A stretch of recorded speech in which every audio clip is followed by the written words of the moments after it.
Shalom, jemaat Tuhan, dimanapun kita berada. Selamat hari Minggu untuk kita semua. Pemberitaan firman Tuhan kita pada hari ini terambil dari Yohanes 15 ayat yang ke-9 sampai dengan 17.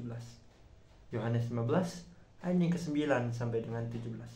Dengan judul perikop perintah supaya saling mengasihi. Begini firman Tuhan.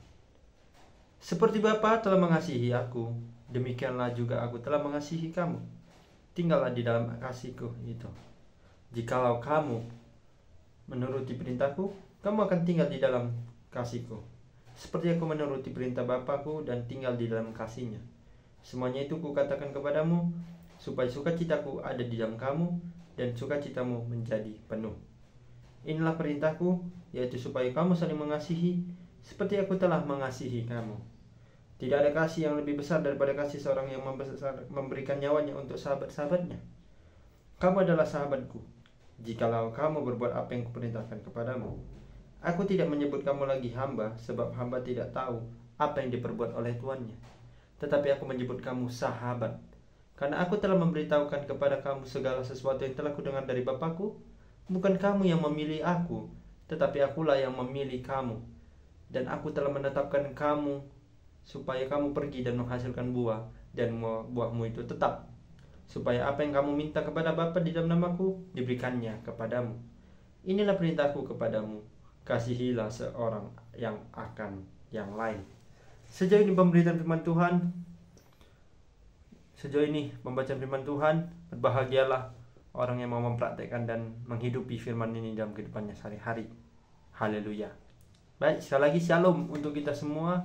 Selamat hari Minggu untuk kita semua. Setelah kita berhari-hari, 6 hari bekerja, kita ada hari istirahat untuk kembali beribadah kepada Tuhan pada hari ini. Firman Tuhan kita pada hari ini mengangkat sebuah tema, itu adalah Tuhan adalah sahabat kita. Sekali lagi, Tuhan adalah sahabat kita. Sebelum kita menjauh tentang membicarakan firman ini, saya mempunyai sebuah ungkapan begini. Sahabat lebih berarti dibanding temannya sendiri. Sahabat lebih baik dibanding diri temannya sendiri. Nah, ada suatu ungkapan dari ungkapan ini berlanjut lagi yang mengatakan seperti begini. Lebih baik satu sahabat dibanding banyak teman. Kenapa demikian? Sahabat itu adalah seorang teman di atas teman, atau yang bisa kita katakan dalam bahasa anak muda sekarang adalah sahabat itu adalah bestie. Bagaimana kita mencairkan suasana, bagaimana kita bisa mengungkapkan perasaan kita itu hanya bukan perasaan, tetapi mengungkapkan apa yang kita perlukan, apa yang kita butuhkan itu hanya kita membutuhkan yang namanya sahabat.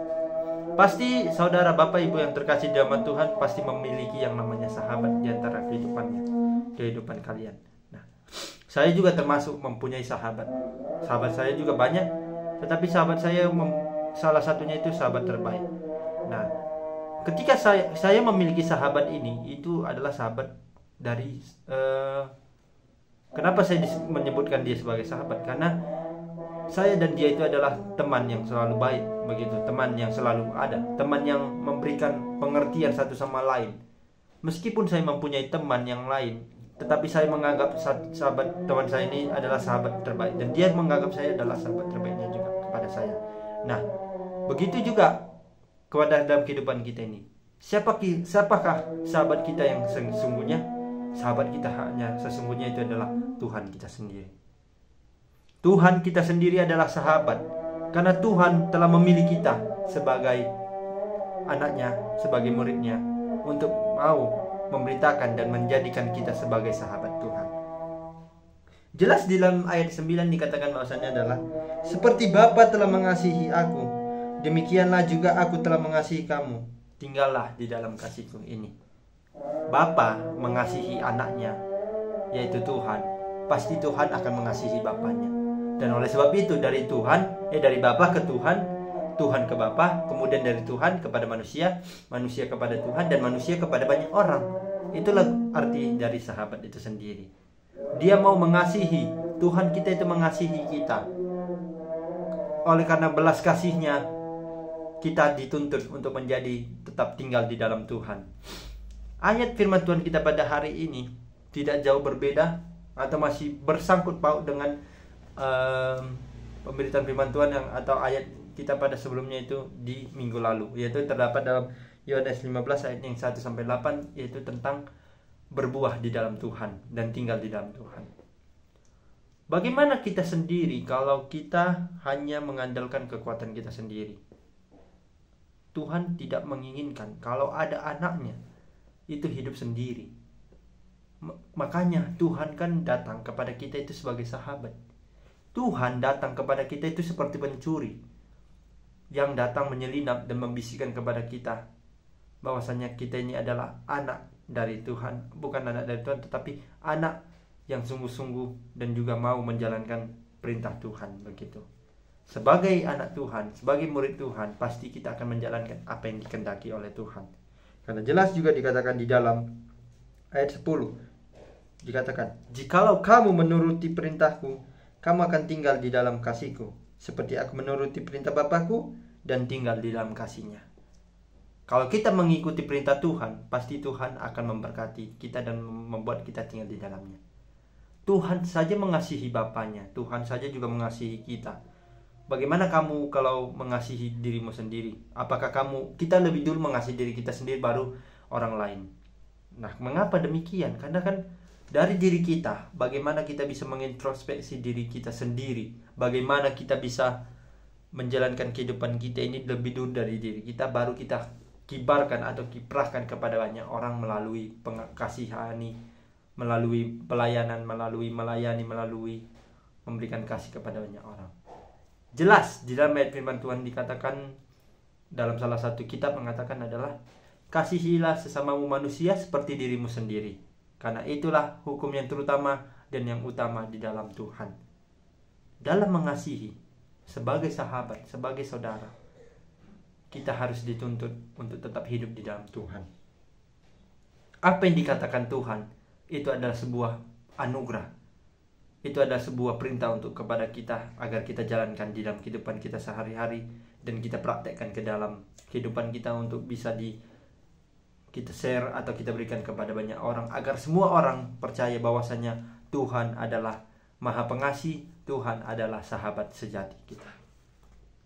Tuhan sendiri itu adalah jelas di dalam 13 ayat 13 dikatakan adalah, "Tidak ada kasih yang lebih besar daripada kasih seorang yang memberikan nyawanya untuk sahabat-sahabatnya." Apakah apakah Bapak Ibu Saudara yang mempunyai sahabat? Apakah Bapak Ibu pernah berkorban demi sahabatnya sendiri? Kalau saya pernah. Kalau Bapak Ibu sendiri bagaimana? Pernahkah Bapak Ibu mempunyai sahabat? Sahabat Bapak Ibu ini sendiri itu berkorban banyak untuk diri Anda sendiri. Bagaimana? Itu pertanyakan dan jawablah dalam diri Bapak Ibu Saudara sendiri. Jika Bapak Ibu Saudara mempunyai sahabat, begitu. Jelas di dalam Amsal 12 ayat 17 dikatakan bahwasannya adalah, sahabat atau seorang sahabat menaruh kasih setiap waktu dan menjadi seorang saudara dalam kesukaran. Jelas apa yang ditulis dalam kitab Amsal yang ditulis oleh Raja Salomo dalam puisinya yang menuliskan bahwasannya adalah sahabat itu selalu menaruh kasihnya kepada temannya. Dia itu seorang sahabat, bisa kita katakan dia adalah sahabat. Dia adalah seorang sahabat yang benar-benar memberikan waktunya banyak kepada kita.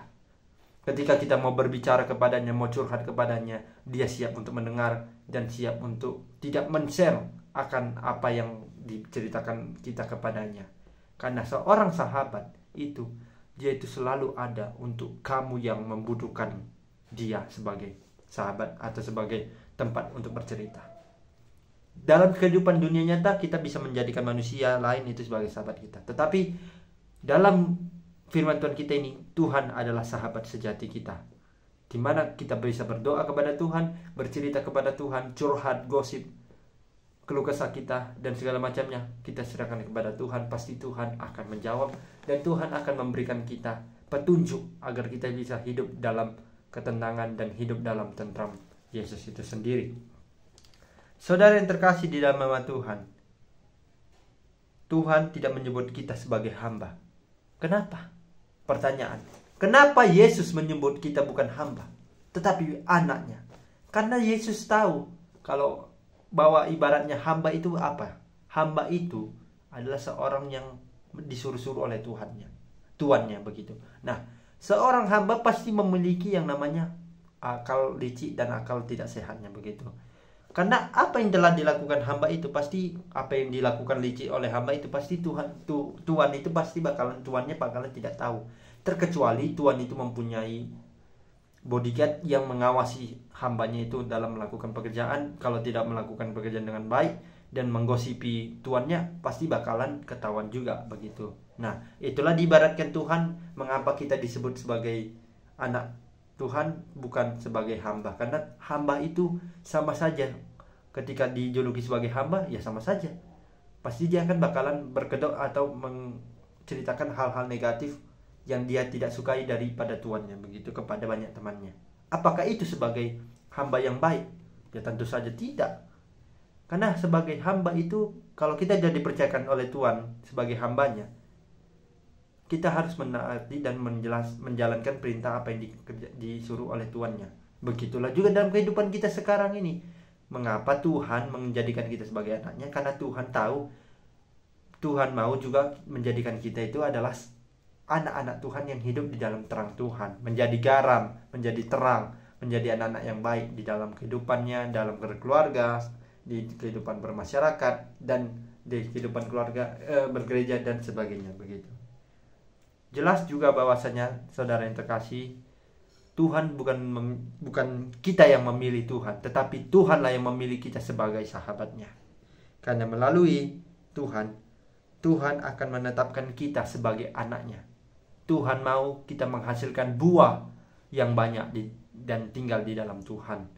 Kalau kita tidak mau berbuah banyak, mending pergi saja. Tidak usah berbuah di dalam Tuhan, dan kita hanya memikirkan kehidupan kita sendiri, dan kita hanya bergantung pada kewajiban dan tidak mau ikut campur dalam keadaan ataupun kejadian-kejadian yang terjadi di hadapan kita, begitu di sekitar kita. Untuk itu, sebelum saya menutup pemberitaan firman Tuhan kita pada hari ini, saya mengajak kita sekali lagi kepada kita adalah jadikanlah Tuhan sebagai sahabat sejati kita. Meskipun kita mempunyai sahabat sejati, baik itu cowok, cewek, tetapi yang terutama sahabat sejati kita yang paling utama itu adalah Tuhan kita sendiri. Barulah orang kedua itu adalah sahabat kita, baik itu cowok ataupun cewek. Begitu. Menjadi seorang sahabat akan selalu ada tepat waktu dan selalu ada waktunya untuk memberikan kesempatannya kepada sahabatnya untuk bercerita, untuk memeluk dirinya ketika dia bersedih. Sebagai sahabat, ingat, sebagai sahabat, kalau ada teman kita hadir untuk memberikan dia penghiburan, memeluk dia ketika dia bersedih, ketika dia senang kita ikut-ikut sama-sama senang, ketika susah kita ikut sama-sama susah, dan kita mencari jalan keluar. Sebagai sahabat yang baik, kita memberikan nasihat-nasihat yang baik agar dia tetap hidup di dalam Tuhan, dan kehidupannya yang susah itu menjadi kehidupan yang lebih baik ketika temannya itu atau sahabatnya itu memberikan nasihat yang baik seperti yang Tuhan ajarkan kepada kita. Sejauh ini pemberitaan firman Tuhan, berbahagialah dan praktekkanlah dalam kehidupanmu, dalam kehidupan kita Bapak Ibu saudara sekalian. Jadikanlah sekali lagi, jadikanlah Tuhan sebagai sahabat sejati kamu yang nomor 1, nomor 2 baru teman atau saudara kamu. Karena melalui Tuhan hidup kita bakalan berarti. Tinggal di dalam Tuhan, maka hidup kita akan berbuah banyak. Kalau kita tidak mau berbuah, mending keluar saja. Banyak masih mending lebih baik kamu mementingkan diri sendiri. Kalau kamu mau hidup berbuah di dalam Tuhan, tinggallah di dalam Tuhan, dan Tuhan akan menjadikan kita sebagai anaknya, dan kita menjadikan Tuhan adalah sahabat yang benar-benar sejati dalam kehidupan kita sehari-hari. Amin. Tuhan Yesus memberkati.